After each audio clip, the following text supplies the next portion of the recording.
Hi everyone, welcome to CVFX creative space. Last క్లాస్లో మనం Nuke introduction ఏంటి, అసలు ఎలా దీన్ని అప్రోచ్ అవుతాం, మనం డంప్ చేసుకొని నోట్ గ్రాఫ్లో మీరు ఫుటేజ్ని డ్రాప్ చేసుకొని సెల్ఫ్ ఎక్స్ప్లోరేషన్ చేయమని చెప్పి బేసిక్ ఇంట్రడక్షన్ అయితే ఇచ్చాం. ఈ క్లాస్లో మనం ప్రొడక్షన్ వేలో దీన్ని ఎలా అప్రోచ్ అవ్వాలి, ఎక్కడి నుంచి స్టార్ట్ చేయాలి, అసలు ప్రొడక్షన్లో మనకు అసైన్మెంట్స్ ఏదైనా ఇచ్చిన వెంటనే మనం తీసుకోవాల్సిన మొదటి జాగ్రత్తలు ఏంటనే దాని గురించి బేసిక్స్ తెలుసుకుందాం. సరేనా? ఈరోజు మన క్లాస్లో తెలుసుకోబోయేది ఏంటంటే, ఫస్ట్ అసలు node based work flow introduction.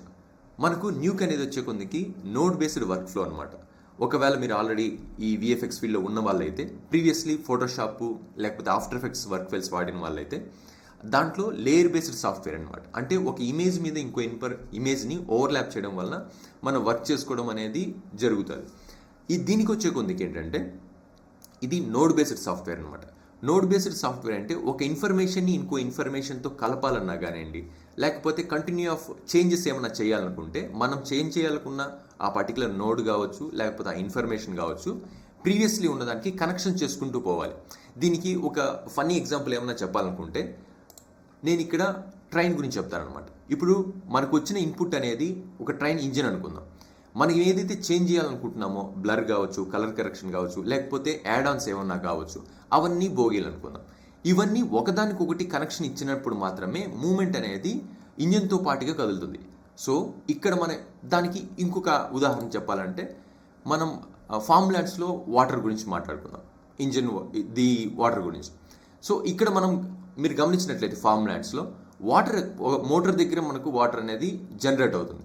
ఈ జనరేట్ అయిన వాటర్ అనేది మన కన్సర్న్ ప్లేస్కి వెళ్ళాలంటే ఒక ఛానల్ వైజ్గా మనము దారులను ఓపెన్ చేసి ఎక్కడ కావాలో అక్కడికి ఇన్ఫర్మేషన్ మనం చేంజ్ చేస్తాం.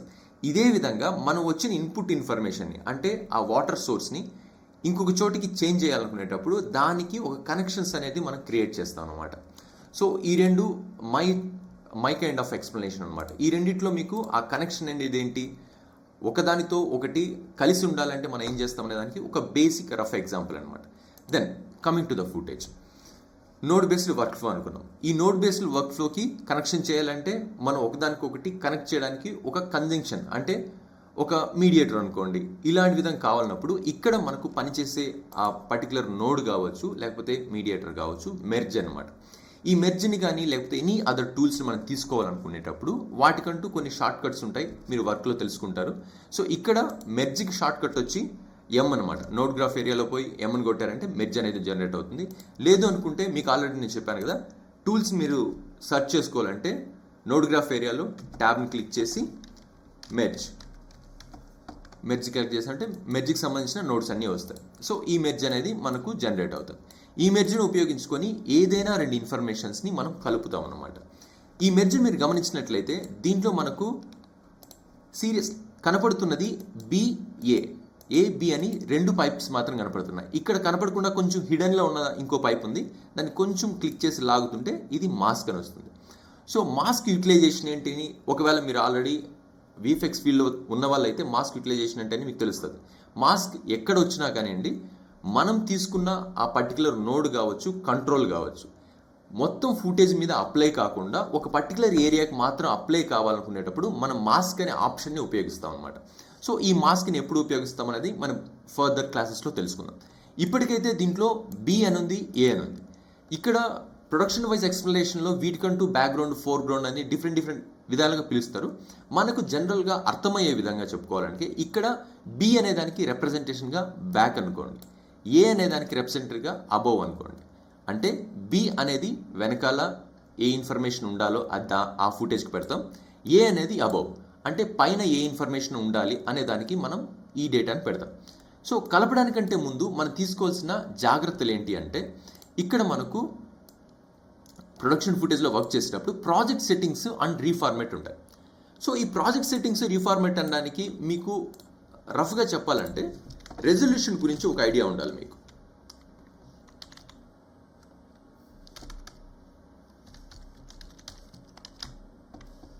సో రెజల్యూషన్స్, ఈ పర్టికులర్ రెజల్యూషన్స్ ఏంటంటే, మనం ఏ ఫుటేజ్ తీసుకున్నా కానీ వాటికంటూ కొన్ని సైజెస్ ఉంటాయి. మీరు ఫోటోషాప్ కానీ లేకపోతే ఎనీ అదర్ డ్రాయింగ్ సాఫ్ట్వేర్ తీసుకున్నారంటే క్యాన్వాస్ సైజ్ అంటారు. మీకు క్యాన్వాస్ సైజ్ అంటే మీరు ఎంత సైజులో ఫైనల్గా వర్క్ చేస్తున్నారనే దానికి రిప్రజెంటేషన్ అనేది ఒకటి బేస్ లేయర్ అయితే ఇవ్వాలన్నమాట. ఆ విధంగా ఇక్కడ మనము మూవీకి సంబంధించిన దాంట్లోకి వచ్చామంటే ఇక్కడ బేసిక్ SD ఫార్మాట్ని HD, full HD, 2K, 4K, 8K అని డిఫరెంట్ సైజెస్లో ఉంటాయి. కొన్నిసార్లు మనకు కెమెరా షూట్ చేసిన దాన్ని బట్టి దీంట్లో బిట్వీన్ సైజెస్ కూడా వస్తుంటాయి మనకు. సో ఇవైతే స్టాండర్డ్ సైజెస్ అనమాట. దీంట్లో నేను జనరల్గా మీకు చెప్పాలనుకున్నది ఏంటంటే, చిన్న పిక్సెల్స్లో మనం వర్క్ చేస్తున్నామంటే పెద్ద పిక్సెల్స్లో వర్క్ చేస్తున్నవి మనకు విజిబిలిటీకి సంబంధించి కొంచెం డిస్టెంట్గా ఉంటాయి. దీనికి ఒక రఫ్ ఎగ్జాంపుల్ నేను ఇక్కడ ఉంచండి. ఇక్కడ మీకు నేను కొన్ని ఫుటేజ్ డ్రాప్ చేసుకుని, ఈ డ్రాప్ చేసుకుని ఎలాగనేది మనకు ప్రీవియస్ క్లాస్లో తెలిసింది. లేకపోతే జస్ట్ మనం ఏదైతే ఫుటేజ్ కావాలనుకుంటున్నామో దాన్ని డ్రాగ్ అండ్ డ్రాప్ తీసుకోవచ్చు. ఇంకా 2-3 వేస్ ఉన్నాయి, మనం ప్రీవియస్ క్లాసులు చెప్పాం. కావాలంటే అది ఒకసారి రెఫర్ చేసుకోండి. దెన్ ఇక్కడ ఈ ఫుటేజ్ చూస్తున్నాను. ఇవన్నీ చూడాలంటే మనకు వ్యూవర్కి సంబంధించి నోడ్ కావాలనుకున్నాం కదా. సో దీన్ని సెలెక్ట్ చేసి నేను 1 కొట్టాను. వ్యూవర్ అనేది ఆటోమేటిక్గా కనెక్ట్ అయింది. ఇక్కడ చూసామంటే మనకు దీని వాల్యూ అనేది 2K DCP అంటే 2000 పిక్సెల్స్ రేంజ్లో ఉంది, 2K సైజ్లో ఉంది అనుకుందాం.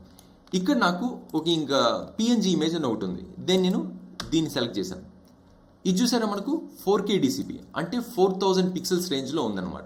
ఇప్పుడు చూడండి, దీన్ని చూసినప్పుడు జనరల్గా మనకు రెండు ఒకే విధంగా వ్యూవర్ ప్యానల్లో కనపడుతుంది. సైజెస్ డిఫరెన్స్ అయినా కానీ మనకు వాటి పొజిషన్స్ కానీ ప్లేస్మెంట్స్ కానీ పెద్దగా దూరంగా పోయినట్టు కనిపించకుండా డైరెక్ట్గా ఇక్కడే ఉంది. బట్ ఎప్పుడైతే మనం ఈ రెండు డేటాలని కలపాలనుకుంటున్నామో, ఇప్పుడు నేను మెర్జ్ అనుకున్నాం కదా. దీంట్లో మనం జనరల్గా ఏం చెప్పాను, దీంట్లో B అంటే బ్యాక్ ఇన్ఫర్మేషను, A అంటే అబవ్ ఇన్ఫర్మేషన్. దీంట్లో ఈ ఫుటేజ్ అయితే ఉందో ఈ ఫుటేజ్ మీద ఆ ఎలిఫెంట్ని పెట్టాలనుకుంటున్నాను. సో B అనే దానికి ఈ బ్యాక్గ్రౌండ్ కనెక్ట్ చేశాను, A అనే దానికి ఈ ఎలిఫెంట్ దాన్ని కనెక్ట్ చేశాను. ఫైనల్గా ఈ రెండు డేటా కలిసింది ఎక్కడ, ఈ ఏరియాలో కలిసింది. కాబట్టి మన ఫైనల్ రిజల్ట్ అనేది ఇక్కడ చూడాలి. మనం ఇక్కడ సెలెక్ట్ చేసామంటే ఇటు చూడండి, చిన్న ఏనుగు కాళ్ళు మాత్రం కనపడుతున్నాయి ఇక్కడ. ఫైనల్లీ 2K సైజ్ అనేది ఇలా ఉంది, 4K సైజ్ అనేది ఇంత ఉంది. సో ఇలా మనకు ఫుటేజ్ ఫార్మేట్లో డిఫరెంట్ సైజెస్ ఉండేటప్పుడు ఒకే అలైన్మెంట్లో అంటే ఒకే ప్లేస్మెంట్లో పెట్టి వర్క్ చేయడానికి మనకు ఇష్యూస్ అనేది జనరేట్ అవుతాయి అన్నమాట. ఇలాంటి ఇష్యూస్ జనరేట్ కాకుండా ఫస్ట్ మనము ఏ సైజులో వర్క్ చేస్తున్నాం అనే దానికి ఒక రెఫరెన్స్ ఇవ్వడాన్ని, లేకపోతే దాన్ని కంపోజిషన్ సెట్టింగ్స్ అంటారు మీరు ఆఫ్టర్ ఎఫెక్ట్స్లో. ఇక్కడ మనం ప్రాజెక్ట్ సెట్టింగ్స్ అంటాం. ఈ ప్రాజెక్ట్ సెట్టింగ్స్ ఏంటంటే ఈ పర్టికులర్ సైజులోనే వర్క్ చేస్తున్న this is the base layer అని చెప్పడానికి ఒక సెట్టింగ్ అనుకుందాం. ఇక్కడ ఈ ప్రాజెక్ట్ సెట్టింగ్స్కి వెళ్ళడానికి మనం 2 విధాలుగా దారులు ఉన్నాయి. ఇక్కడ మనం ఎడిట్కి వెళ్ళి ఇక్కడ ప్రాజెక్ట్ సెట్టింగ్స్ ఉంది. ఎడిట్లోంచి లాస్ట్కి వెళ్ళామంటే ప్రాజెక్ట్ సెట్టింగ్స్ ఉంది. ఎస్ అని క్లిక్ చేశాను. ఇక్కడ ప్రాజెక్ట్ సెట్టింగ్స్ని డైరెక్ట్గా మనకి ఇక్కడ ప్రాజెక్ట్ సెట్టింగ్స్ అనేది జనరేట్ అయ్యాయి. ఈ రూట్ సెట్టింగ్స్లో మనం కన్సిడర్ చేయాల్సిన పాయింట్స్ ఏమన్నా ఉన్నాయి అనుకుంటే ఫ్రేమ్ రేంజ్ అనేది ఒకటి ఉంది. దాని తర్వాత ఫుల్ సైజ్ ఫార్మాట్, FPS. ఇది చేంజెస్ అనేది ఫుటేజ్ డ్రాప్ను బట్టి, లేకపోతే మనకున్న ఇప్పుడు మన టీవీ ఫార్మాట్లో ఏమైనా వర్క్ చేస్తున్నామా లేకపోతే ఫిల్మ్ చేస్తున్నామా అనే డిఫరెన్స్ని బట్టి దాంట్లో ఉన్న చేంజెస్ జరుగుతుంది. డిఫాల్ట్గా మన ఫిల్మ్ ఫార్మాట్లో మూవీస్లో 24 frames per second వెళ్తుంది కాబట్టి ఇది 24 frames ఉంటుంది. నెక్స్ట్ మనము దీన్ని బేస్ లేయర్గా అనుకొని చేస్తున్నాం కాబట్టి దీని సైజ్ ఎంత ఉంది, 2K DCP అని ఉంది. దీన్ని ఫార్మాట్ సైజ్ అంటారు, దీన్ని బౌండింగ్ బాక్స్ సైజ్ అంటారు. సో అసలు ఈ బౌండింగ్ బాక్స్ అంటే ఏంటి అంటే, ఇటు చూడండి, మనం దీన్ని చూసేటప్పుడు ఇక్కడ పెట్టినప్పుడు ఫుటేజ్ ఇన్ఫర్మేషన్ అనేది మనం అనుకున్న సైజ్ కంటే దాటి బయట వచ్చేసింది అని చెప్తుంది కదా, దాన్ని బౌండింగ్ బాక్స్ అంటారు. ఈ బౌండింగ్ బాక్స్ అంటే ఏంటి, దానివల్ల మనకు వచ్చే సమస్యలు ఏంటి, దాన్ని మాడిఫై చేసుకోవాలంటే ఏం చేయాలనేది మనం తెలుసుకుంటాం. ఇక్కడ ప్రస్తుతానికి మనం ప్రాజెక్ట్ సెట్టింగ్స్ చేయాలి కాబట్టి ఏదైతే బేస్ ఫుటేజ్ ఉందో ఆ బేస్ ఫుటేజ్ సంబంధించినంత వరకు ఇది ఫార్మాట్ సెట్టింగ్ అంటారు, ఇది బౌండింగ్ బాక్స్ సెట్టింగ్ అంటారు. ఇక్కడ ఏంటంటే మనకు వ్యూవర్ ప్యానల్ సెట్టింగ్స్ అనేటివి సపరేట్ ఉంటాయి. నోడ్ గ్రాఫ్ ఏరియాకి సంబంధించినంత వరకు కంట్రోల్స్ అనేవి డిఫరెంట్గా ఉంటాయి. దీంట్లో ఎస్ అని మనం అనుకున్నాం ఆల్రెడీ. వ్యూవర్ ప్యానల్లో నా కర్సర్ పెట్టి ఎస్ అని కొట్టానంటే ఇక్కడ నాకు వ్యూవర్కి సంబంధించిన సెట్టింగ్స్ వస్తాయి. అదే కానీ నోడ్ గ్రాఫ్ ఏరియాలో పెట్టి నేను ఎస్ అని కొట్టానంటే ఇక్కడ నోడ్ గ్రాఫ్ ఏరియాకి సంబంధించిన అంటే project settings, main project settings వస్తాయి అనమాట. మనం ప్రాజెక్ట్ సెట్టింగ్స్ చేయాలంటే మన కర్సర్ అనేది నోడ్ గ్రాఫ్ ఏరియాలోనే ఉండాలి. అక్కడ ప్రాజెక్ట్ సెట్టింగ్స్ నేను కొట్టాను. Then 2K DCP. మీరు డ్రాప్ చేసుకున్న ఏ ఫుటేజ్ అయినా సరే నోడ్ గ్రాఫ్లో దానికి సంబంధించిన సైజెస్ డిఫాల్ట్గా సిస్టమ్ అనేది రీడ్ చేసేసుకుంటుంది. లేదు అనుకునేటప్పుడు లేదు అనే ఛాన్సే లేదనుకోండి. సో రీడ్ చేసుకుంటుంది. ఆ డేటా అంతా కూడా మనకు ఇక్కడ ఉంటుంది అనమాట. ఇక్కడ కొన్ని ప్రీసెట్స్ ఆల్రెడీ డిఫాల్ట్గా ఉన్న సైజెస్ ఏదైతే స్టాండర్డ్ సైజ్ ఫార్మాట్స్ ఉంటాయో అవన్నీ ఉంటాయి.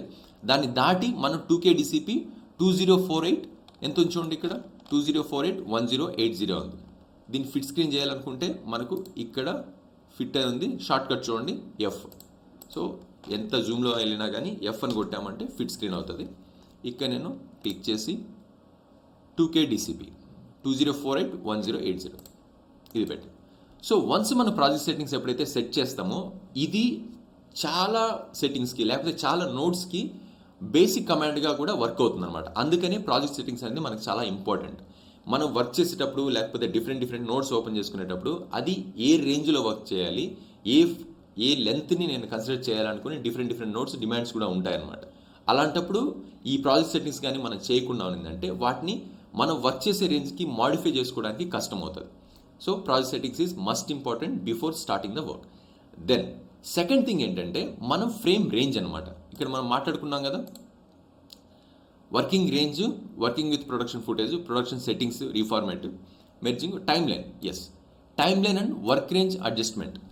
మనం ఏ వర్క్ రేంజ్లో వర్క్ చేస్తున్నాం అంటే 1 నుంచి 10 ఫ్రేములు చేస్తున్నామా, 100 నుంచి 1000 చేస్తున్నామా, 200 నుంచి 300 చేస్తున్నామా అనే దానికి ఒక టైమ్ లైన్ అడ్జస్ట్మెంట్ అనేది ఉంటుంది. ఆ టైమ్ లైన్లోనే మనం చేసే వర్క్స్ అన్ని విజిబిలిటీ ఉంటుంది.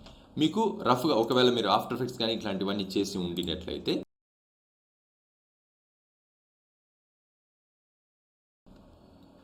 ఈ విధంగా మనకు ప్రతి లేయర్ అంటే మీరు ఏం తీసుకున్న లేయర్ అన్నీ ఉంటాయి కదా, 1, 2, 3 లేయర్స్ అన్ని కూడా అది ఎంత లెంత్లో ఉండాలి, ఎక్కడి వరకు విజిబిలిటీలో ఉండాలి, దాని తర్వాత ఆఫ్ అయిపోవాలనే దానికి ఒక ప్లేస్మెంట్ ఉంటుంది.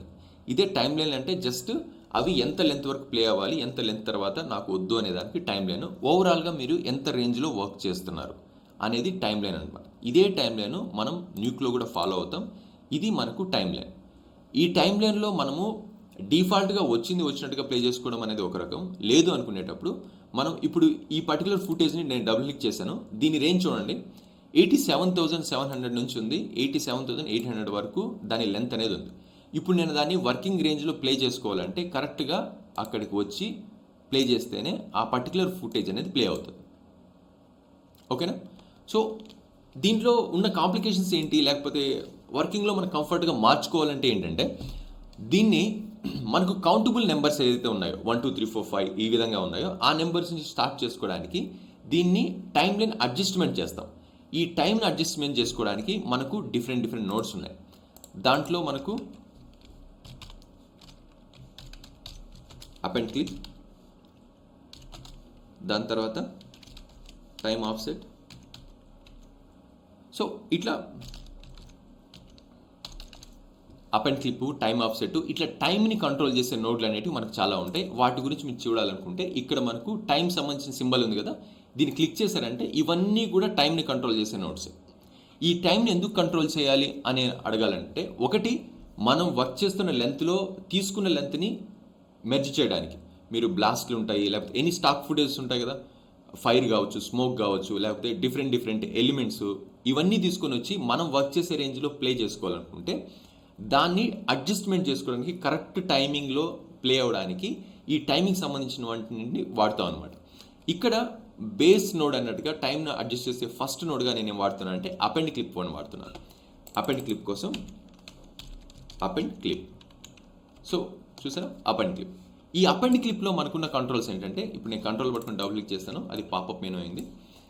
సో అప్ అండ్ క్లిప్లో మనకు ఫేడ్ ఇన్, ఫేడ్ అవుట్ అని, క్రాస్ డిజాల్వ్ అని చెప్పి ఇవన్నీ డిఫరెంట్గా ఉన్నాయి. ఇవన్నీ కూడా మనము బ్లెండింగ్ చేసే కంట్రోల్స్లో ఫ్యూచర్లో వాడుకోవచ్చు. ఇప్పటికి మనం దీంట్లో వాడుతున్న ఫస్ట్ నోడ్ ఏంటంటే, ఫస్ట్ కంట్రోల్ ఏంటంటే ఫస్ట్ ఫ్రేమ్. అంటే ఏ ఫ్రేమ్ నుంచి నువ్వు స్టార్ట్ చేయాలనుకుంటున్నావు అనేది ఫస్ట్ ఫ్రేమ్ అనమాట. దీంట్లో నేను ఫస్ట్ ఫ్రేమ్ నుంచి అంటే నెంబర్ 1 అని ఇచ్చాను. ఇక్కడ కొన్నిసార్లు ప్రొడక్షన్ లెవెల్లో వర్క్ చేయడానికి డిఫాల్ట్ ఫస్ట్ ఫ్రేమ్ వచ్చి 1001 అన్నట్టు స్టార్ట్ చేస్తారనమాట. ఇఫ్ యు ఆర్ ఇంట్రెస్టెడ్ అక్కడ నుంచి మీరు స్టార్ట్ చేయొచ్చు. లేదు వర్కింగ్ టైంలో ఇలా నేర్చుకుంటా అంటే నెంబర్ 1 నుంచి స్టార్ట్ చేయొచ్చు. First prime number 1. ఇప్పుడు నేను దీనికి కనెక్ట్ చేశాను. ఇది చూడండి.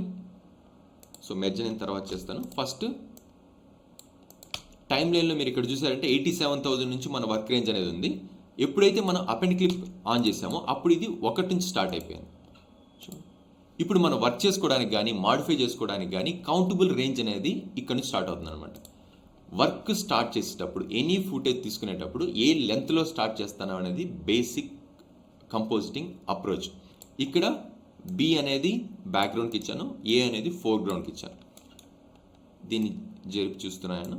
ఇప్పుడు వ్యూ చేస్తే ఇంతకుముందు మనకు వచ్చిన సేమ్ సమస్య వచ్చింది. ఏమొచ్చింది?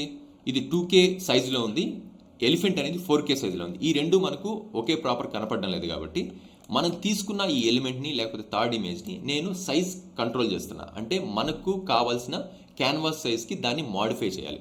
మాడిఫై చేయాలన్నప్పుడు దీని ఫార్మేట్ని నేను చేంజ్ చేయాలి. దీనికి కావాల్సిన నోడు రీఫార్మేట్. సో ఈ రీఫార్మేట్ నేను ఎప్పుడైతే కనెక్ట్ చేస్తానో ఇది చూడండి, నేను ఇప్పుడు ఈ రీఫార్మేట్ చూస్తున్నాను. ఇక్కడికి మీరు కరెక్ట్గా గమనించారంటే 4Kలో ఉన్న ఇన్ఫర్మేషను నేను 2Kకి కంప్రెస్ చేసేసాను అన్నమాట. ఇప్పుడు నేను చూడండి, ఈ కనెక్షన్ అనేది ఏ అనే కనెక్షను ఎటువంటి మాడిఫికేషన్ చేయని ఇన్పుట్ మీద ఉంది. అప్పుడు మనకు అది దూరంగా కనపడుతుంది. ఇప్పుడు నేను చేంజ్ చేసిన డేటా అనేది ఇక్కడ ఉంది. ఈ డేటాని నేను కనెక్ట్ చేసిన వెంటనే ఇది చూడండి, ఎలిఫెంట్ అనేది మనకు కావాల్సిన రేంజ్లో వచ్చి డిస్ప్లే అయింది. దీని తర్వాత దాన్ని కలర్ కరెక్షన్ చేయాలా, లేకపోతే బ్లెండ్ చేయాలా, షాడోస్ పెట్టాలా అనేది డిఫరెంట్ యూసేజ్లో చూడొచ్చు. బట్ ఫస్ట్ మనకి ఏంటంటే రెండు ఇమేజ్ ఒకదాని మీద ఓవర్లాప్ చేయడం అనేది ఇలా అవుతుంది. దాని తర్వాత ఇక్కడ మనము టైం గురించి మాట్లాడుకున్నాం కదా. టైంలో నేను ఇంకోటి ఏం చెప్పాను, టైం ఆఫ్సెట్ గురించి మాట్లాడుకున్నాను. టైం ఆఫ్సెట్ గురించి స్టార్టింగ్లో చెప్పుకోవాల్సిన అవసరం ఏంటి, లేకపోతే ఇంకా మనకు చాలా వర్క్ ఉంది కదా అని చాలామంది ఫార్వర్డ్ చేస్తుంటారు. బట్ మై సజెషన్, టైం గురించి మీరు మొదటగానే తెలుసుకోవడం వల్ల మీకు ఉన్న అడ్వాంటేజెస్ ఏంటంటే, మీరు తీసుకున్న ఎలిమెంట్లు కావచ్చు, స్మోక్, రెయిన్, ఇట్లాంటివన్నీ కూడా డిఫరెంట్ స్టాక్ ఫుటేజెస్ కానీ లేకపోతే డిఫరెంట్ ఫ్రేమ్ రేంజెస్లో కానీ వస్తాయి. ఫస్ట్ వాటిని మీకు అనుకూలంగా ఉన్న రేంజ్కి తీసుకురావడానికి కనుకని బేసిక్ టైం ఆఫ్సెట్ అనేటివి మనకు తెలియాలి. ఇక్కడ నేను డస్ట్ వేవ్ అనే ఒక తీసుకున్నాను ఒకటి. ఇది ఎక్కడి నుంచి స్టార్ట్ అవుతుంది చూడండి, 1వ ఫ్రేమ్ నుంచి స్టార్ట్ అవుతుంది. ఓకేనా, 1వ ఫ్రేమ్ నుంచి స్టార్ట్ అవుతుంది. ఈ డస్ట్ ఎలిమెంట్ని నేను మన ఫుటేజ్ మీద డ్రాప్ చేసుకోవాలనుకుంటున్నాను. సో ఫస్ట్ నేను ఆల్రెడీ ఇక్కడ ఎలిఫెంట్ పెట్టాను. ఎలిఫెంట్ మీకు అక్కడే ఉండాలనుకుంటే జస్ట్ ఉండేవండి, లేదని తీసేసంటే కొత్త కనెక్షన్స్తో మీరు చెక్ చేసుకోండి. సో మెర్జ్, బ్యాక్గ్రౌండ్ దీనికి ఇచ్చాను, ఫోర్గ్రౌండ్ అనేది దీనికి ఇచ్చాను. ఇప్పుడు ఫైనల్గా దీన్ని వ్యూ చేస్తున్నాను. ఇది చూడండి, డస్ట్ వచ్చింది. ఈ డస్ట్ అనేది మనకి ఎక్కడి నుంచి స్టార్ట్ అవుతుంది? డిఫాల్ట్గా దాంట్లో ఉన్నది ఏంటి, 1వ నెంబర్ నుంచి స్టార్ట్ అయిపోతుంది. కానీ ఫుటేజ్లో మనకు రిక్వైర్మెంట్ ఎక్కడ ఉంది, ఎక్కడి నుంచి అది యాక్చువల్గా స్టార్ట్ అవ్వాలి అనే దానికి వచ్చినప్పుడు మనం ఫుటేజ్ నేను ఇక్కడ జూమ్ చేస్తున్నాను చూడండి. ఫుటేజ్లో నాకు ఎక్కడి నుంచి స్టార్ట్ అయింది, ఫస్ట్ ఫ్రేమ్లో నుంచి స్టాప్ చేస్తున్నా. ఫస్ట్ ఫ్రేమ్లో నుంచి ముందరికి వెళ్ళినప్పుడు సైకిల్ ఇక్కడ పడుతుంది. అంటే 16th ఫ్రేమ్లో స్మోక్ అనేది జనరేట్ అవుతుంది. యాక్చువల్ స్మోక్ మూమెంట్ అనేది మనకు అక్కడి నుంచి స్టార్ట్ అవ్వాలి, ముందు ఫ్రేమ్లో మనకు అవసరం లేదు.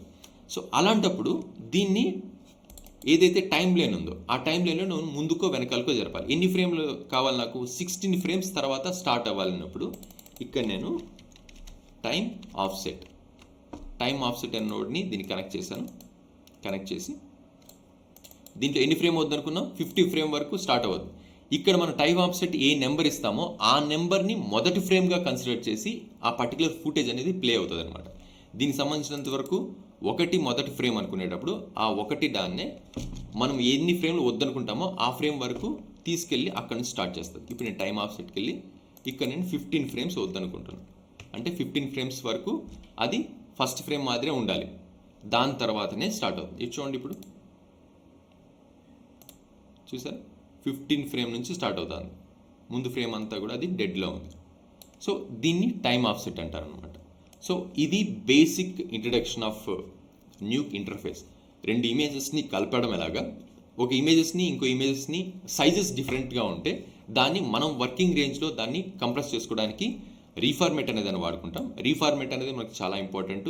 ఈ రీఫార్మేట్ అనేది డిఫాల్ట్గా మనం ఏదైతే ప్రాజెక్ట్ సెట్టింగ్స్ చేస్తామో, ప్రాజెక్ట్ సెట్టింగ్స్లో ఏ సైజ్ అయితే మనం మెన్షన్ చేస్తామో ఆ మెన్షన్ చేసిన సైజ్కి రీఫార్మేట్ అనేది డిఫాల్ట్గా ఉంటుంది. మీరు డబుల్ క్లిక్ చేశారంటే చూడండి, రూట్ ఫార్మేట్కి వెళ్ళిపోతుంది అనమాట. సో ఇది మనకు డిఫరెంట్ లేయర్స్ని కానీ ఎలిమెంట్స్ని కానీ తీసుకొని వచ్చేటప్పుడు మనకు అనుకూలంగా సైజ్ని కంప్రెస్ చేసుకోవడానికి, మాడిఫై చేసుకోవడానికి ఇది పనిచేస్తుంది. కాబట్టి ఫస్ట్ రీఫార్మేట్ ప్రాజెక్ట్ సెట్టింగ్స్ అనేది ఇంపార్టెంట్. దాని తర్వాత టైం లైన్లో మనం ఎంత టైం లైన్లో వర్క్ చేస్తున్నాం, ఎంత 1 నుంచి 10 నుంచి 100 లేకపోతే 1000 నుంచి 2000 అనే దానికి ఒక మెన్షన్ రేంజ్ అనేది ఇవ్వాలన్నమాట టైం లైన్కి సంబంధించి. ఇది టైం లైన్ అంటారు, మనం వర్క్ చేసే వర్క్ రేంజ్ అనమాట. సో ఇది ఫుటేజ్కి సంబంధించి డిఫరెంట్ లెంత్లో రావచ్చు. ఆ లెంత్లోనే వర్క్ చేసుకోవాలి, ఆ లెంత్లోనే వర్కౌట్ పుట్ ఇవ్వాలంటే మీరు మాడిఫై చేయాల్సిన అవసరం లేదు, అక్కడి నుంచి వెళ్ళొచ్చు. బట్ మనకు మాడిఫై చేసుకుని వర్క్ చేసుకునేంత వరకు ఆ లిబర్టీ ఉంది అనుకుంటే మాత్రం మీరు దాన్ని అపెండ్ క్లిప్లో పెట్టి దాన్ని కంట్రోల్ మార్చచ్చు. సో దీంట్లో ఉన్న ఒకే ఒక ప్రాబ్లం ఏమన్నా ఉంది అంటే, మనం ఈ విధంగా మాడిఫై చేసుకునేటప్పుడు ఒకవేళ దీంట్లో మనకి ఏదన్నా రోటో డిపార్ట్మెంట్స్ హెల్ప్ కావాలి, లేకపోతే యానిమేషన్ డిపార్ట్మెంట్ హెల్ప్ కావాలి, 3D మోడల్ డిపార్ట్మెంట్ హెల్ప్ కావాలనుకునేటప్పుడు వాళ్ళందరూ కూడా ఇదే లెంత్లో వర్క్ ఇస్తారా లేదా అని ఒకసారి చెక్ చేసుకోవాలి. ఒకవేళ ఆ మాడిఫై చేసుకోవడం నాకు ఇబ్బందిగా ఉంటుంది, ఆ టైం లైన్ మళ్ళీ ప్రతి చోట నేను చేంజ్ చేసుకోవాలనుకుంటే మనం అలా పోకుండా, లేకపోతే వాళ్ళు ఇచ్చే లెంత్ ఇన్పుట్ని బేస్ చేసుకుని ఇస్తారు మోస్ట్ ఆఫ్ ద టైం, అప్పుడు ఆ ఇన్పుట్కి డిస్టర్బెన్స్ కాకుండా మనం డ్రాప్ చేసుకొని మళ్ళీ దాన్ని టైం లైన్ అడ్జస్ట్మెంట్ కొన్ని చేసుకోవాల్సి వస్తుంది. That is the only problem. మనం అపెండ్ క్లిప్స్ పెట్టి మనం టైమ్స్ మార్చేసామంటే మెయిన్ ప్రొడక్షన్ ఫుటేజ్లో. సో ఇక్కడ వర్కింగ్ అయితే మనం అపెండ్ క్లిప్ పెట్టుకొని 1 నుంచి స్టార్ట్ చేసుకున్నాం. ఇక్కడ అపెండ్ క్లిప్ అనేది అయింది. నెక్స్ట్ వచ్చే కొద్దికి మనకు స్టాక్ ఫుటేజ్ కావచ్చు, లేకపోతే ఎనీ అదర్ ఎలిమెంట్స్, బయట ఎలిమెంట్స్ని మనం ఫుటేజ్ ఇన్వాల్వ్ చేసేటప్పుడు ఇక్కడ నేను స్మోక్ అనే దాన్ని ఇన్వాల్వ్ చేశాను. అది మనకు ఎన్ని ఫ్రేమ్ నుంచి ప్లే అవ్వాలి, ఎగ్జాక్ట్గా ఎక్కడ ప్లే అవ్వాలి. మీరు కొన్ని పర్టికులర్ స్టాక్ ఫుటేజ్ చూసారంటే యూట్యూబ్లో కావచ్చు, లేకపోతే ఎక్కడైనా స్టాక్ డౌన్లోడ్స్లో కావచ్చు, ఫైర్ ఎలిమెంట్లు కావచ్చు, లేకపోతే బ్లడ్ స్ప్లాషెస్ కావచ్చు, ఇవన్నీ కూడా మనకు కన్సిక్వెన్స్గా ఇచ్చేస్తారనమాట. అంటే వరుసగా ఉంటాయి, అంటే ఒక type, second type, type 2, type 3, type 4 అన్నట్టుగా వెళ్ళిపోతాయి అనమాట. ఇవన్నీ కూడా మనకి ఏ లెంత్లో ఉన్న ఏ ఇన్ఫర్మేషన్ కావాలో దాన్ని ఆఫ్సెట్ పరంగా మేనేజ్ చేసుకొని, ఇంకోటి టైం క్లిప్ అని ఉంటుంది, దాన్ని కూడా క్లిప్ చేసుకొని ఇలాంటివన్నీ వాడుకొని మనకు కావాల్సిన రేంజ్లో దాన్ని ప్లేస్ చేసుకుంటాం అనమాట. సో ఇది బేసిక్ కాంప్ అప్రోచ్. ప్రాజెక్ట్ సెట్టింగ్స్ ఈరోజు మనం తెలుసుకున్న విషయాలు ఏమన్నా ఉన్నాయంటే, first node based work flow అనేది ఏంటి, మనం ఆ ట్రైన్ ఆల్రెడీ చెప్పుకున్నాం కదా, విలేజ్ వాటర్ ఫ్లోకి సంబంధించింది కానీ, లేకపోతే ట్రైన్ బోగికి సంబంధించి కానీ, ఇన్పుట్ అనే ఇన్ఫర్మేషన్కి ఏవైతే నువ్వు యాడ్ ఆన్స్ చేస్తున్నావో అవన్నీ కనెక్షన్లో ఉంటేనే ఇన్పుట్ అనేది దాంట్లో ఫ్లోగా యాడ్ ఆన్ అవుతూ వెళ్తుంది. సో అదేవిధంగా ఇక్కడ మనం ఏదైతే ఇన్పుట్ తీసుకున్నామో వాటిని ఇంకో ఇన్ఫర్మేషన్తో కలపాలి అనుకునేటప్పుడు కంజంక్షన్, అంటే మనం కలుపుతున్న ఆ పర్టికులర్ నోడ్ వచ్చి మెర్జ్ అనే నోడ్తో కలుపుతాం అనమాట. ఈ మెర్జ్ అనే నోడ్లో డిఫరెంట్ కంట్రోల్స్ ఉన్నాయి. వాటిని మనం బ్లెండ్ చేయడానికి కావచ్చు, స్క్రీన్ రిప్లేస్మెంట్కి డిఫరెంట్ పైప్స్తో కనెక్ట్ చేసి మనం వాడతాం. అది ఫర్దర్గా మీరు తెలుసుకుంటారు. ఇక్కడ వరకు నేను బేసిక్గా ఉన్న 2 కంట్రోల్స్ గురించి మాట్లాడాను. ఒకటి బి, 2 ఏ. బి అంటే బ్యాక్ ఇన్ఫర్మేషన్ అన్నాను, ఏ అంటే అబోవ్ ఇన్ఫర్మేషన్ అన్నాను. ఏదైతే మీకు వర్క్ చేయాలని బేస్ లైన్గా పెడతారో దాన్ని బి అని కనెక్ట్ ఇవ్వండి. ఏదైతే ఓవర్లాప్ చేయాలనుకుంటున్నారో ఆ ఇన్ఫర్మేషన్కి ఏ కనెక్ట్ చేయండి. ఒకవేళ మీరు కనెక్ట్ చేసిన ఆ ఇన్ఫర్మేషన్ అనేది డిఫరెంట్ సైజెస్లో ఉందంటే మన ప్రాజెక్ట్ సెట్టింగ్స్ చేంజ్ చేయడం బట్టి వాటికి రీఫార్మేట్ అనే ఆప్షన్ వేసుకున్నామంటే ఆ రీఫార్మేట్తో ఆ పర్టికులర్ ఇమేజ్ అనేది మనకు కావాల్సిన రేంజ్లో వస్తుంది. ఈ రీఫార్మేట్ అనే మార్చడంలో కూడా డిఫరెంట్ కంట్రోల్స్ ఉంటాయి. రీసైజ్ టైప్స్ అనేది ఉంటాయన్నమాట. ఇక్కడ దీంట్లో విడ్త్ హైట్ ఆఫ్ ఫిట్ అనే డిఫరెంట్ ఉంటాయి. ఇది ఇమేజ్ అనేది మనకు ఫుల్ ప్లెడ్జ్గా ఉండేటప్పుడు సెంటర్లో వచ్చి కూర్చునేస్తుంది. ఒకవేళ పర్టికులర్ ఇమేజ్ దానికి డిఫరెంట్ విడ్త్ కానీ హైట్ కానీ డిఫరెంట్ సైజెస్ ఉండేటప్పుడు కొన్నిసార్లు మనం దీంట్లో కూడా విడ్త్, ఫిల్, డిస్టార్ట్ ఇట్లాంటివన్నీ మనం కంట్రోల్స్ ప్రకారం మార్చుకుంటాం. ఇప్పటికైతే మనకు అవసరం లేదు కాబట్టి నేను ఎటువంటి చేంజెస్ చేయలేదు. ఫర్దర్గా అట్లాంటి అవసరాలు వచ్చినప్పుడు మీకు చేంజెస్ నేను చూపిస్తాను. దెన్ ఇక్కడికి మనకు రీఫార్మేట్ అనేది క్లియర్ అయింది. నెక్స్ట్ స్మోక్స్ ఏమైనా వచ్చినప్పుడు టైం ఆఫ్సెట్. ఈ టైం ఆఫ్సెట్స్ అనేటివి ఆ టైం లైన్లో మనకు ముందుకు వెనకాలకి తీసుకెళ్ళడానికి అవసరం అవుతాయి. ఎన్ని ఫ్రేమ్ వరకు వద్దనుకుంటారో అన్ని ఫ్రేమ్ వరకు 15 ఫ్రేమ్స్ నాకు వద్దనుకొని అక్కడ నుంచి స్టార్ట్ అవ్వాలనుకున్నాను కాబట్టి అక్కడ నుంచి ఈ పర్టికులర్ స్మోక్ అనేది స్టార్ట్ అవుతుంది. దాని తర్వాత ఫుటేజ్ మనం వర్క్ చేసేటప్పుడు ఇక్కడ నేను జస్ట్ కంట్రోల్ కొట్టి వర్క్ ఫైల్ అలైన్మెంట్ అనేది చాలా ఇంపార్టెంట్. ఇది మీరు క్లాస్ 1 నుంచే క్లారిటీగా తెలుసుకుంటే ఫర్దర్గా మీరు చేసే ఏ వర్క్స్లో అయినా సరే ఆ పర్టికులర్ హర్డల్స్ లేకుండా వెళ్ళగలరు. వర్క్ చేసేటప్పుడు వర్క్ ఫైల్ అనేది చాలా ఇంపార్టెంట్. మీరు ఏదైనా టెస్ట్కి వెళ్ళినప్పుడు కానీ, లేకపోతే ఏదైనా కంపెనీని అప్రోచ్ అయినప్పుడు, ఫ్రెషర్కి వెళ్ళినప్పుడు మీ వర్క్ ఫైల్ అనేది మెస్సీగా ఉందంటే మీ ఇంప్రెషన్ రాంగ్ ఉండడం కానీ, లేకపోతే వర్క్లో మీకు ఫర్దర్గా చిన్న కరెక్షన్స్ చెప్పినప్పుడు అడ్జస్ట్ చేసుకోవడానికి మీకు చాలా కాంప్లికేషన్స్ ఉంటాయి. కాబట్టి వీలైనంత వరకు హెల్దీ స్పేస్ని పెట్టుకున్నారంటే వర్క్ ఫైల్ అది ఉంటుంది. దాని తర్వాత ఇలా ఏదైతే మనం కనెక్ట్ చేస్తున్నామో దాన్ని బి పైప్ లైన్ అంటారు. బి పైప్ లైన్ అంటే ఇక్కడ చూడండి, మనం తీసుకున్న ఏ ఫుటేజ్నైనా సరే కనెక్ట్ చేసుకునేటప్పుడు దాన్ని వరుసగా స్ట్రైట్ లైన్లో పెట్టుకున్నామంటే మనం కనెక్ట్ చేసుకున్న వర్క్ కావచ్చు అర్థం చేసుకోవడానికి క్లారిటీగా ఉంటుంది.